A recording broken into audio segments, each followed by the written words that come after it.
एकांतवास से भीतर के सारे छिद्र खुल जाते हैं, पर ये जानना अत्यंत आवश्यक हो जाता है कि एकांतवास है क्या। एकांत कहते किसे हैं? एकांत वो क्या किसी जंगल की पहाड़ी की ऊंचाई पर जाकर इंसान के झुंड से एकदम पृथक हो जाना, अलग हो जाना, क्या वो एकांत है? क्या वो एकांत है कि दरवाजे बंद करके, किवाड़ बंद करके, चुप करके भीतर बैठ जाना एकांत है क्या?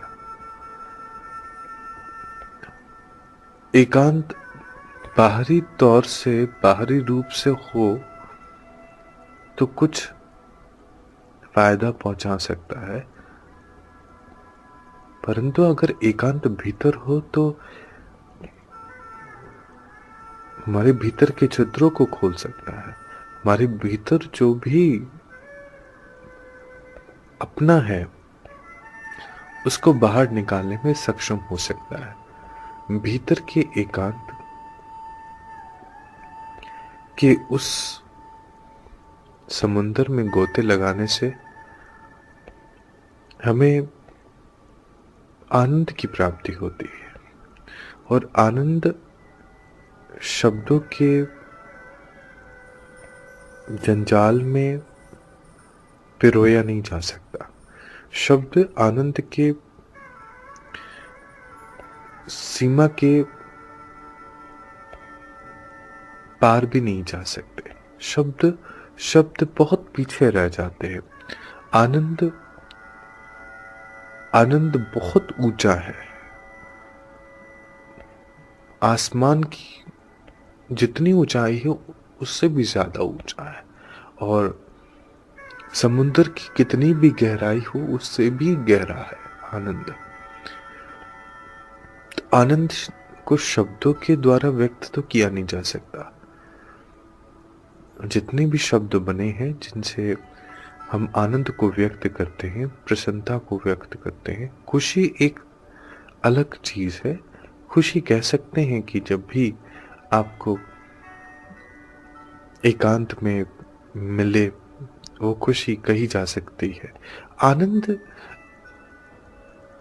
मुझे लगता है कि आनंद एक शब्द है, और जिसे हम व्यक्त कुछ करना चाहे तो हम कह सकते हैं कि आनंद एक ऐसा शब्द है जो बताता है कि भाई बहुत अच्छा महसूस कर रहे हैं आप, बहुत खूबसूरत लग रहा है आपको, अपने अंदर, अपने भीतर आपको बहुत शांति शांति लग रही है, तो हम कह देते हैं कि मैं बहुत आनंदित हूं। प्रसन्नचित्त खुशी, ये तो संसार की वस्तुएं मिल जाए उसको कह सकते हैं। आनंद जो भीतर की वस्तु की प्राप्ति हो गई हो, हम वो शब्द, इस आनंद शब्द का इस्तेमाल कर लेते हैं। पर भीतर जिस चीज की प्राप्ति हुई है, या भीतर जो भी कुछ हो रहा है, उसके लिए तो शब्द बना ही नहीं। क्योंकि शब्द जो है, अगर उसे शब्द से पिरोया जा सकता तो वो निर्भर हो जाता। वो जो है भीतर आनंद, उसको शब्द की आवश्यकता नहीं। शब्द, अगर शब्द की आवश्यकता पड़े तो वह आनंद कैसा? वो तो ऐसा है कि उसे किसी शब्द की सहारे की जरूरत नहीं। वो तो इतना व्याप्त है, इतना भीतर तक है कि उसको महसूस करके भी किया नहीं जा सकता। आप उसको कितना महसूस कर सकते हो? आप उसको कितना देख सकते हो, कितना पी सकते हो, कितना जी सकते हो? हवा है, हवा बहुत अच्छी लग रही है, ठंडी ठंडी हवा चल रही है, आपको बहुत अच्छी लग रही है। आप उसको कितना, उसका कितना वर्णन करोगे? कोई खूबसूरत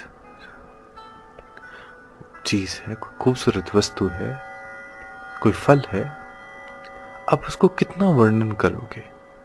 फूल है, उसकी सुगंध है, उसको कितना वर्णन करोगे? फूल की सुगंध को 2 शब्दों में, 3 शब्दों में वर्णन करते जाओगे, उसकी सुगंध जो है, उसका फल के स्वाद का क्या वर्णन करोगे? शब्द फीके पड़ जाएंगे उसके लिए। आप कुछ और करोगे, दूसरा कुछ और करेगा, तीसरा कुछ और करेगा। भीतर का जो आनंद है वो असीम है, जिसका शब्द जिस तक शब्द पहुंच भी नहीं सकते।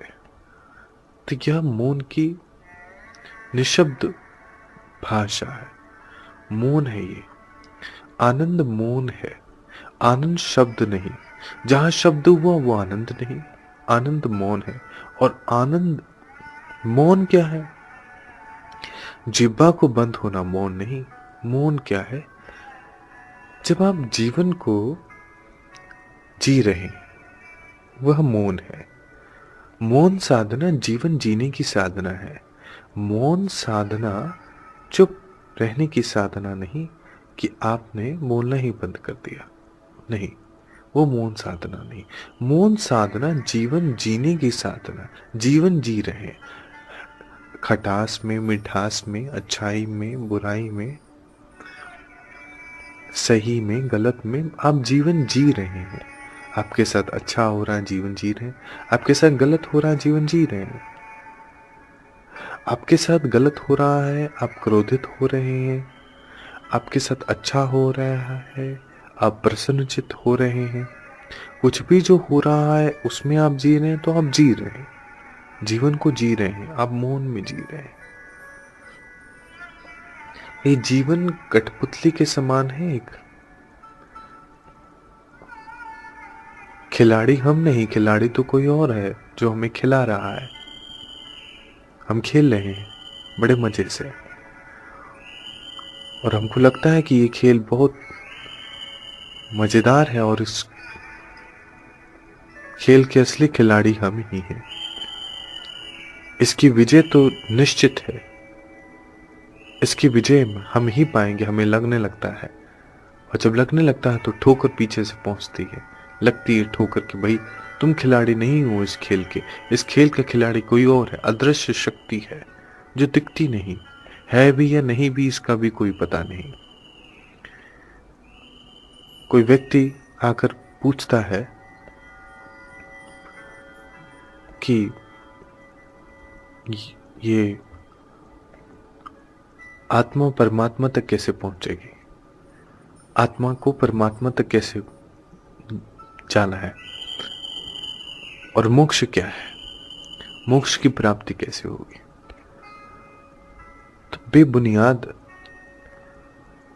ऐसे प्रश्न जो है ये सिरे से खारिज करने का मन करता है। आत्मा परमात्मा तक कैसे पहुंचेगी, मोक्ष क्या है, इसकी चिंता व्यर्थ है। इसकी चिंता करना ही क्यों? खुद को जानते नहीं, खुद को पहचानते नहीं, और आत्मा क्या है, मोक्ष क्या है, इसकी बातों के पीछे पड़े हैं। भाई ये प्रश्न आपके लिए है ही नहीं, किसी के लिए भी प्रश्न ये नहीं है, ये तो प्रश्न ही नहीं है। आप खिलाड़ी नहीं हो, आप खेल रहे हो, खेलते जाओ। जानने की उत्सुकता होती है कि मोक्ष क्या है, आत्मा क्या है, शरीर क्या है, मैं कौन हूं। ये प्रश्न क्या आपके भीतर से आते हैं? अगर आपके भीतर से आते हैं प्रश्न, भीतर से प्रश्न आते हैं, तो भीतर से इसका उत्तर मिलेगा आपको। जब ये प्रश्न आए कि मोक्ष क्या है, आत्मा क्या है, तो याद रखें वो कुछ ना पढ़ें जो पढ़ते आए थे अभी तक। वो कुछ ना सुने जो सुनते आए थे अभी तक। वो सुने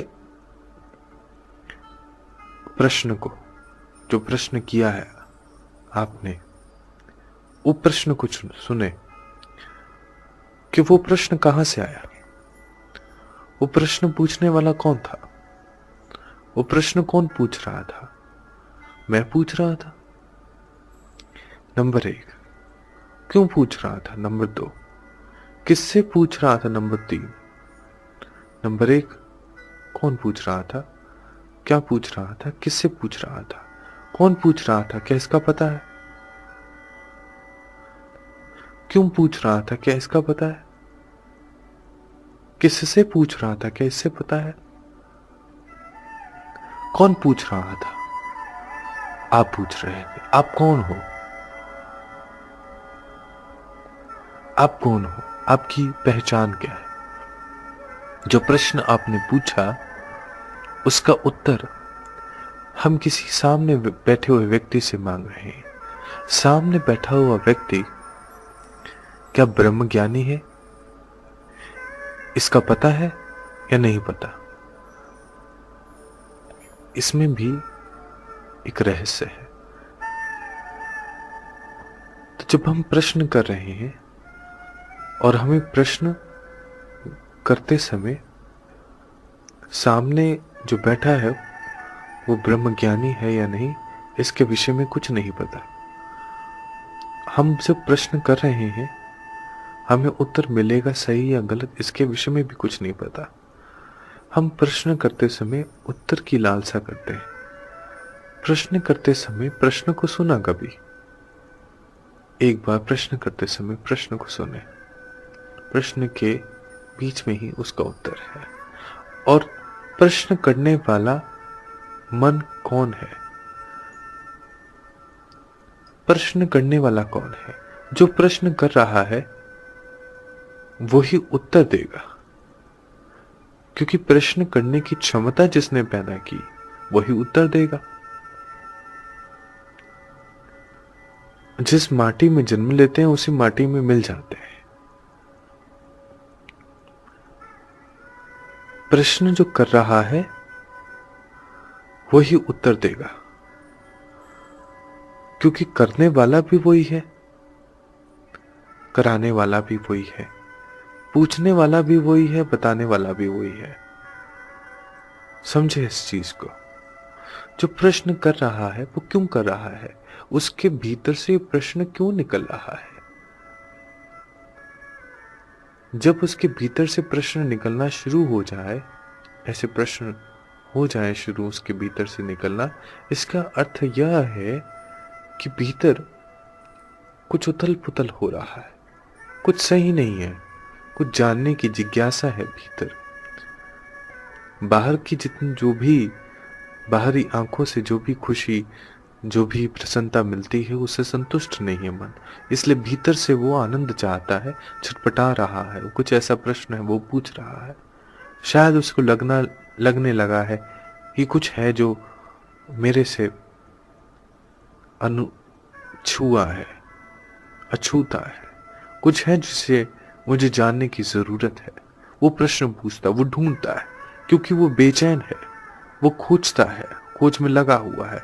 वो प्रश्न पूछ रहा है कि कोई मिल जाए, उसके प्रश्न का उत्तर दे। मिलेगा कौन, मिलेगा कौन। सब ढूंढ रहे हैं, सब एक दूसरे को ढूंढ रहे हैं कि भाई इसे पूछा जाए, शायद ये मेरे प्रश्न का उत्तर दे। वो भी प्रश्न का उत्तर ढूंढ रहा है। आप उससे जाके पूछते हैं प्रश्न का उत्तर, शायद वो किसी और से पूछ चुका था पहले प्रश्न का उत्तर, उसे नहीं मिला। आपके प्रश्न का उत्तर प्रश्न सुनता है तो जिससे सुना था उसने उतना उत्तर आपको दे देता है। तो प्रश्न तो उसके हृदय से भी उठा था, उसको उत्तर नहीं मिला, आपको उत्तर कैसे मिल सकता है। प्रश्न करने वाला ही प्रश्न का उत्तर पाएगा अपने आप से ही। प्रश्न करता जाएगा, उत्तर कुछ समय तक उसे लगेगा कि हाँ ये सही है, फिर मन फिर कुछ कहेगा, मन फिर कुछ कहेगा कि नहीं, कुछ गड़बड़, कुछ समझ नहीं। मन कभी भी संतुष्ट नहीं होगा। मन संतुष्ट हो ही नहीं सकता। क्यों? मन का स्वभाव है। मन स्थिर हो ही नहीं सकता। क्यों? मन का स्वभाव है।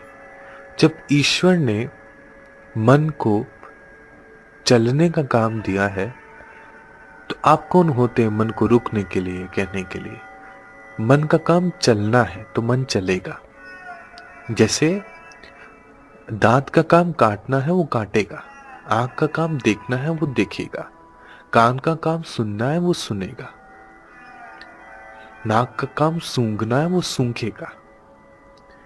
दिल का काम धड़कना है, दिमाग का काम दिमाग से काम लेना है, वो करेगा। जिसका जो काम है वो करेगा। तो मन तो चलायमान है, वो चलेगा।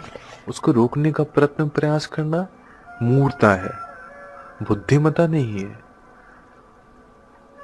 तो प्रश्न करने वाला ही प्रश्न का उत्तर जानता है, पर एक विश्वास है जो उसके पास नहीं। वो जानता नहीं, वो मानता है। उसने खुद को कभी जाना नहीं, क्योंकि उसने कभी कोशिश नहीं की। कोशिश क्यों नहीं की? क्योंकि उसे पता ही नहीं कि वो जानता है। अगर उसे पता होता कि वो जानता है, तो वो कोशिश करता ही नहीं, क्योंकि वो जानता है। जाने हुए को जानना है, समझे बस ऐसे कि फूल कहे कि उसमें सुगंध है, कि फूल में तो सुगंध है। तितली रंगों के बारे में पूछे तो उसके पंखों में तो रंग ही रंग है। तो प्रश्न भी आपके, उत्तर भी आपके। अब देखिए, जब प्रश्न करे तो संतुष्ट नहीं होगा, कुछ हद तक संतुष्ट हो जाएगा, फिर असंतुष्ट होएगा। क्यों? क्योंकि जब प्रश्न भीतर से आया है तो उत्तर भी भीतर से ही आएगा।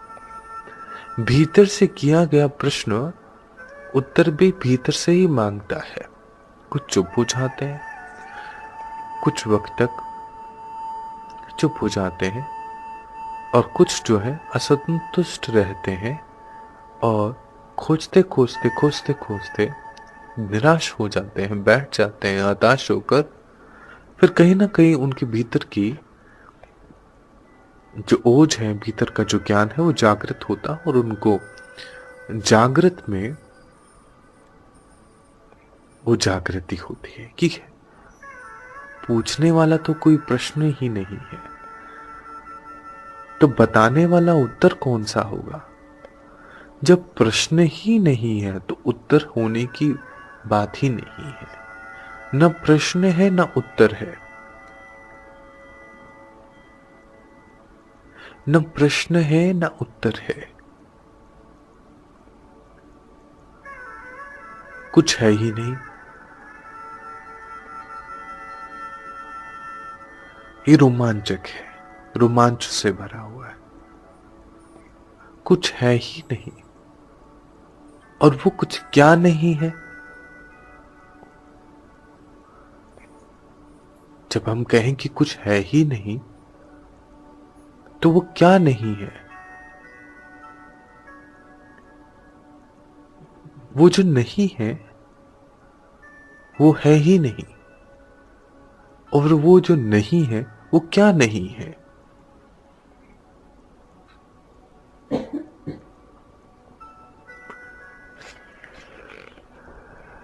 ये रहस्य है।